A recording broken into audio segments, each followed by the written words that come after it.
Zombie Apocalypse.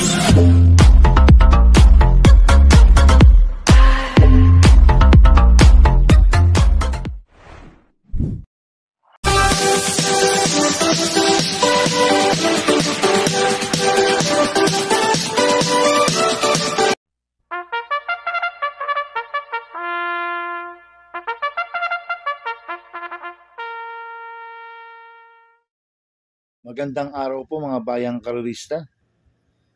Ngayon po ay araw ng Biyernes, November 21, 2025. Karera po ng Metro Turf, Malbar, Batangas. Meron po tayong 7 karera sa araw na ito. Nandito naman po yung lingkod, Drunken Master Wangbu, aka Eloato Budoy, para magbigay ng giya at analysis sa inyo mga bayang karerista. Mga bayang karerista, start po ng karera nila ay 5 p.m.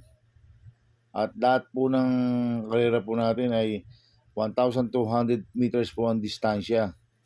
Kaya bago po ako magsimula magbigay ng giya at analysis, huwag pong kalimutan, subscribe, like, and share YouTube channel ko po.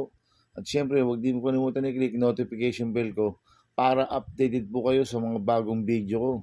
Kaya mag-start na po ako sa pagbibigay ng giya at analysis. Race 1, winner take all events, races 1 to 7. May 8 kalok po tayo dito. Grupo 3-year-old and above maiden race placers sa distance 1,200 meters.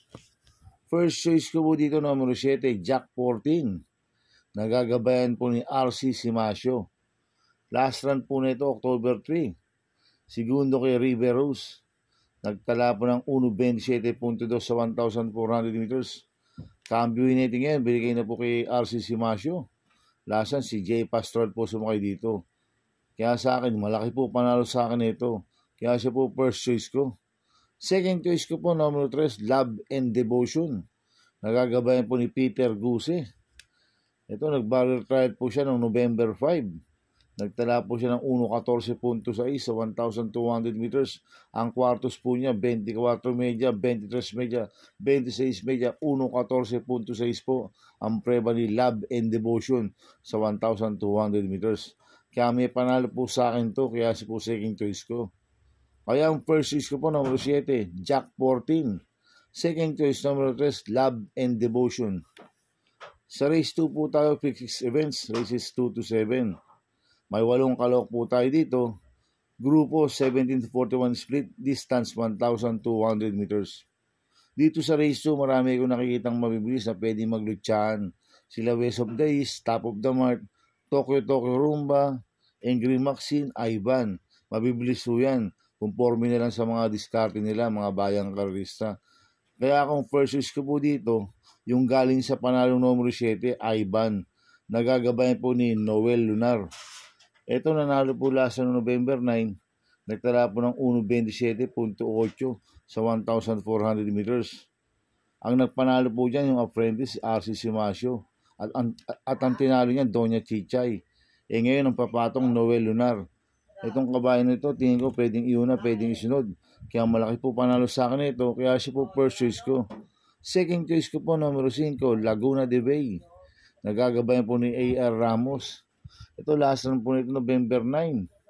Tarsero ko la Ivan, nagtala ng 1.29.4 sa 1,400 meters. At meron 1.15 po sa 1 to yan, si Laguna de Bay.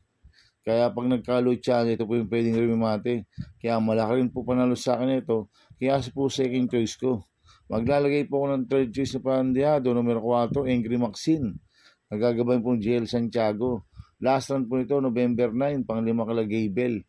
Nagtala ng 1.29.2 sa 1,400 meters. Cambio hiniting ngayon, binigay kay JL Santiago. Last run, sumakay po dyan yung apprentice rin, si RC Simasio.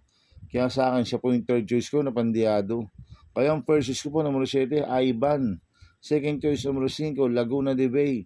Third choice ko na pandiado, numero 4, Angry Maxine. Sa race 3 po tayo. Big 5 events, races 3 to 7. May 8 kalok po tayo, but 7 betting and option lang po tayo, mga bayang karerista. Ang grupo, 3-year-old and above, maiden race, non-placers, sa distance 1,200 meters. First choice ko po dito yung nag-iisang imported. Numero 8, Hot Babe. Nagagabay po ni A.R. Ramos. Last run po nito, October 3. Pampito ko lalaki mama, nagtala ng 1.28.6 sa 1,400 meters. Pero nung September 19 na pang-apat kila border lang yan, nagtala ng 1.28 sa 1.4. Kaya sa akin, malaki po panalo sa akin ito. Kaya siya po first choice ko. Second choice ko po, numero 6, Ice Angel. Nagagabay po DL Camanyero Jr. Last run po nito, October 31, pang-apat kila River Rose.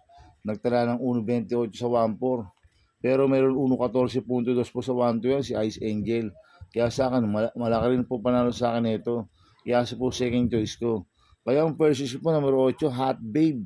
Second choice, numero 6, Ice Angel. Sa race 4 po tayo, pick 4 events, races 4 to 7. May 8 kalok po tayo dito. Ang grupo, 42-256 split. Distance, 1,200 meters. First choice ko po dito, number 4, Super Daily din. Nagagabayan po ni RC Simasio. Last run po nito, November 8. Pang-anim kila top of the line. Nalucha ni Doña Teresita last run to eh. Si Super Daily din. Kaya nagtala lang siya ng 1.28.6 sa 1.4. Eh ngayon, tingin ko siya po magdadala ng unahan dito. Si Super Daily din. Pag nakaalagwa to, pwedeng makatapos ng karera. Kaya malaki po panalo sa akin ito. Kaya siya po first choice ko. Second choice ko po, number 5, Anli Byrne. Nagagabayan po ni Jigger Paano. Last run po nito, November 9, pang siyam kila Batang Kangkalu. Nagtala ng 1.28 sa 1.4. Pero meron 1.13.6 po sa 1.2 yan. Si Anli Byrne. Kaya sa akin, may panalo po sa akin to. Kaya siya po second choice ko. Maglalagay po ko ng third choice sa Pandiado, number 8, Hard Save. Nagagawin po ni JD Pabilik. Last run po nito, November 8. Pang-11 klaseng Anyusong. Nagtala ng 1.28 sa 1.4. Pero meron 1.13.6 po sa 1.2 yan sa Hard Save. At maganda post position, nasa labas. Tsaka makakapeso at makakarimate na maganda to. Kaya siya po third choice ko na Pandiado. Kaya ang first choice ko po, number 4, Super Daily din.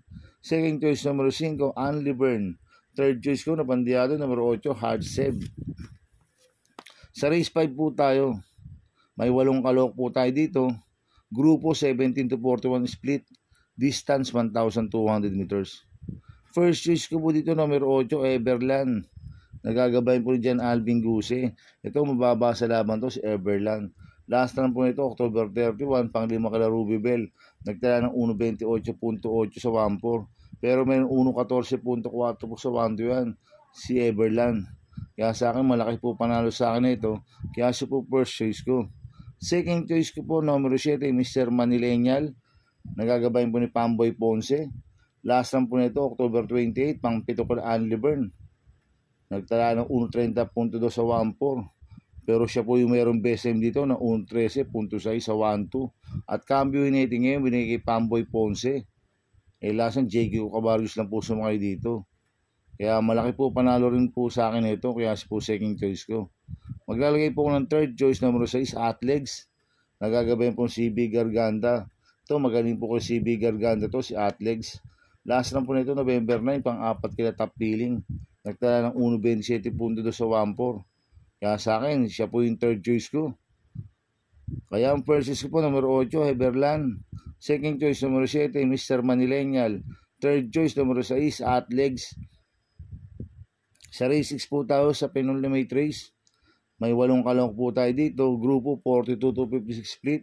Distance 1,200 meters. Dito sa race 6, marami rin po ako nakitang mabibilis na pwedeng maglutsahan.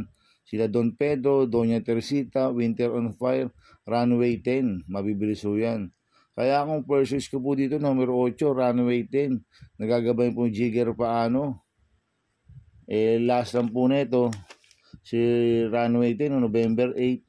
Pang-5 kalasing Anyusong, nagtala ng 1.27 sa 1.4. Pero meron 1.12.2 po sa 1.2 yan, si Runway 10 ha. Kaya sa akin, malaki po panalo sa akin ito.